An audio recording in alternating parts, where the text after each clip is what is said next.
여러분, 테슬라를 둘러싼 자동차 산업에 데자뷰 현상이 일어나고 있습니다. 과거 기존 완성차 업체들이 EV 개발을 무시했던 것처럼 지금은 테슬라의 핵심 기술인 FSD 라이선스 제한을 거부하고 있기 때문인데요. 하지만 이번에는 상황이 다릅니다. GM의 CEO까지 나서서 테슬라의 EV 공모를 인정한 가운데 테슬라는 로마 시장을 초청해 복잡한 도시 한복판에서 FSD를 시연하고 폭설소에서도 완벽한 주행을 선보이며 기술적 우위를 압도적으로 입증하고 있습니다. 오늘은 테슬라의 FSD의 압도적인 기술력과 이 기술이 글로벌 규제를 어떻게 뚫고 당 혁명을 주도할지 자세히 분석해보겠습니다. 영상 마지막에는 테슬라 생태계의 성장에 따른 국내 배터리, 전장 수혜주 동향 자료를 정리해두었습니다. 미래 산업에 확정된 미래에 돈을 넣는 기관들의 움직임을 확인할 수 있으니 꼭 끝까지 시청해주세요. 테슬라의 FSD 기술을 둘러싼 기존 완성차 업체들의 주저함은 과거의 실수를 그대로 반복하는 모습입니다. 일론 머스크는 FSD 기술을 기존 자동차 제조업체들에게 라이선스하겠다고 제안했지만 그들은 경쟁적 자존심, 주제 우려 등을 이유로 거듭 거절하고 있습니다. 이는 10년 전 GM이나 포드 같은 기업들이 EV의 효성을 틈새 시장이라며 무시했다가 결국 테슬라에게 시장 점유율 빼앗기 패턴과 정확히 일치합니다. 하지만 이제 기존 업체들도 테슬라의 리더십을 인정하지 않을 수 없게 되었습니다. GM CEO 메리 바라가 최근 인터뷰에서 바이든 전 대통령에게 전기차 전환 공모는 대부분 일론과 테슬라 덕분이라고 말했는데요. 이처럼 EV 분야에서 한 발 늦게 테슬라를 추격해야 했던 기존 업체들이 이제 FSD라는 당 혁명의 물결에서도 다시 뒤처질 위기에 놓인 것입니다. 테슬라는 경쟁사들의 과소평가 속에서도 FSD의 완성도를 계속해서 높이고 있으며 최근 가장 어려운 두 가지 과제를 통과했습니다. 첫 번째는 악천후입니다. 최근 출시된 FSD 버전 14는 폭설이 내리는 눈 덮인 도로에서도 자신감 있고 원활한 주행을 선보여 크게 개선된 성능을 입증했습니다.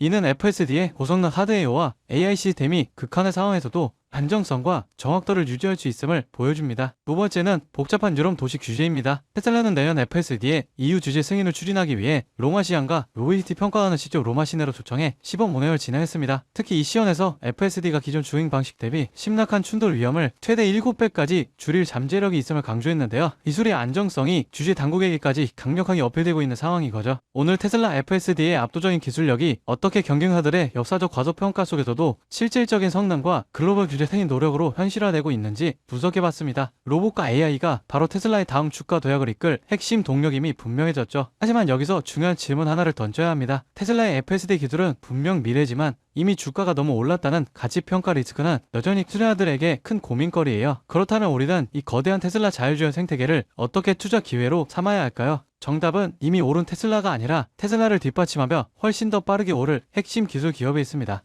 여러분, 지금 시장을 보면요, 이상한 장면 하나가 반복됩니다. 뉴스는 불안만 얘기하고 커뮤니티에 현금을 주고 버티라 말하는데 정작 돈을 버는 쪽은 조용히 움직이고 있습니다. 지금 시장 어려운 게 맞습니다. 하지만 어렵다는 이유로 멈춘 순간 그 자리를 기관과 상위 1%가 채워버려요. 시장에서는 이런 말을 합니다. 돈은 시끄러운 곳이 아니라 조용한 곳에서 벌린다. 사람들은 여전히 대장주만 보지만 실제로 크게 터지는 종목들은 항상 옆에서 기술을 공급하고 데이터를 만들고 전력을 흘리는 기업들입니다. 지금도 똑같아요. 테슬라가 로보틱스, 자율주행으로 새로운 방향을 여는 동안 그 생태계를 움직이는 2차, 3차 수혜주들은 이미 바닥을 찍고 고개를 들고 있습니다. 여러분, 지금 시장은 지켜보는 사람이 아니라 움직이는 사람이 위에 올라가는 구간이에요. 이번 사이클을 놓치지 않을 분들만 끝까지 보셨으면 합니다. 여러분, 진짜 중요한 건 테슬라를 움직이는 기업들이 어디로 움직이느냐입니다. 최근 시장에서 가장 조용히 그러나 가장 강하게 들리는 신호가 있어요. 국내 수혜주들이 슬슬 깨어나고 있다는 겁니다. 예를 들어 포스코 퓨처 M, 테슬라 응급제 공급 확대 이후 3개월 동안 기간 순매수가 1조 원 넘게 들어왔습니다.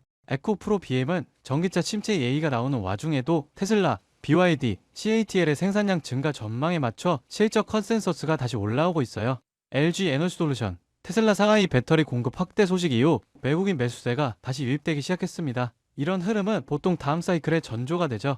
만도, 항우시스템 같은 자율주행, 전장 수혜주는 아직 시장이 다 보지도 않은 상태에서 이미 바닥 대비 15%에서 70%씩 회복했습니다. 이건 앞으로 몇 년 동안 움직일 AI, 로보틱스, 전기차 인프라 자금의 첫 발걸음이에요. 사람들은 여전히 대장주만 쳐다보지만 실제로 가장 강하게 터지는 건 이런 기업들입니다. 여러분, 이런 건 뉴스 나오고 나서 보면 이미 늦어요. 기관, 헤지펀드, 글로벌 자본은 미래가 아니라 확정된 미래에 먼저 돈을 넣습니다. 그 확정된 미래가 지금 어디에 있느냐? 바로 AI 전력 인프라, 전장, 배터리, 로보틱스 수혜주들이에요. 지금 이 순간에도 소리 없이 준비하고 뒤에서 모멘텀을 쌓아온 기업들이 폭발적인 상승을 위한 차곡차곡 발판을 마련하고 있습니다. 지금 딱 멈춰서서 보기만 한다면 그들은 이미 1% 올라간 고지 위에서 2%, 3%를 준비하고 있을지 모릅니다. 지금 움직인다면 고지 위에 올라설 기회가 실제로 남아 있습니다. 이 기회를 잡으실 방법은 간단합니다. 영상 아래 더보기 버튼 눌러보시면 파란색 링크 하나가 보이실 거예요. 클릭 후 간단한 설문 한 번만 작성해 주시면 핵심 수익주들의 구체적인 자료와 기관, 외국인 수급, 실적 모멘텀, 다음 사이클의 방향까지 제가 직접 정리한 내용을 순차적으로 전달해 드리겠습니다.